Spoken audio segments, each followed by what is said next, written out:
মুনাফিকুন সূরা কাফিরুন। হে আল্লাহ পাকের বান্দারা ব্যাখ্যা অনেক লম্বা দেওয়ার সুযোগ নাই।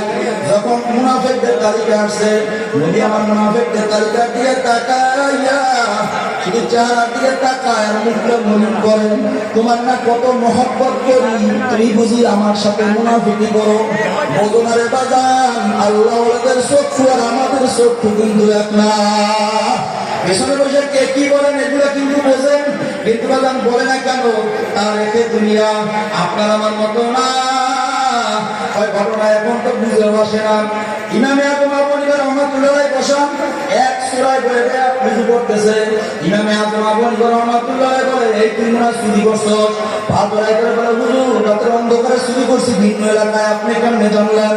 ভাই আমিও জানি না, দেখলাম যখন ওযু করো ওযুর পানির সঙ্গে চুরির গুনাহ ভাইসা যায়।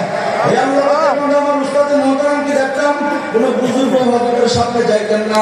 একদিন জিগাই হুজুর আপনি তো আমাদেরকে কত নসিহত করেন, আপনি জানেন না কেন? সেদের বাড়ি সাইকেল দিয়ে জানো আমার মধ্যে কত গুণ আছে, ওনার তো চোখ পরিষ্কার, আমার দিকে তাকাইয়াই তো দেখবে ও বড় গুণাগার। এভাবে বুঝানোর জিনিসটা আল্লাহ আমাদের সবাইকে বোঝার তৌফিক দান করেন। মুনাফিকদের তালিকা নবীর হাতে আসছে, কিতাবের মধ্যে আছে। নবী হুযায়ফা রাদিয়াল্লাহু তাআলাকে ডাক দিলেন, হুযায়ফা আল্লাহ আমার কাছে মুনাফিকের তালিকা দিয়েছে, নাও ওইটা আমি তোমার কাছে আমানত দিলাম। তবে হুযায়ফা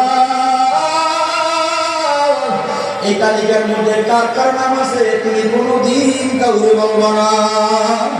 এমন একজন মানুষ যখন মুনাফিকের তালিকা হুযায়ফার হাতে দিল, থর করে কাঁপে।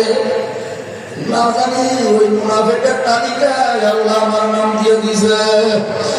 এ দুনিয়ার মানুষ কেমনে বুঝাইলে বলবেন জানি না,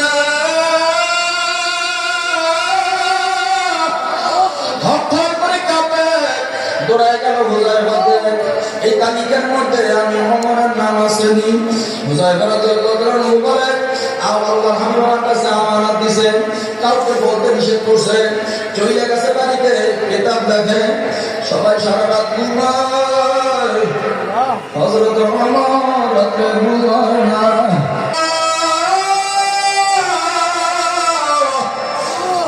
আমাকে যদি মাফ নাই করো, জাহান্নাম ছাড়া কোনো উপায় নাই।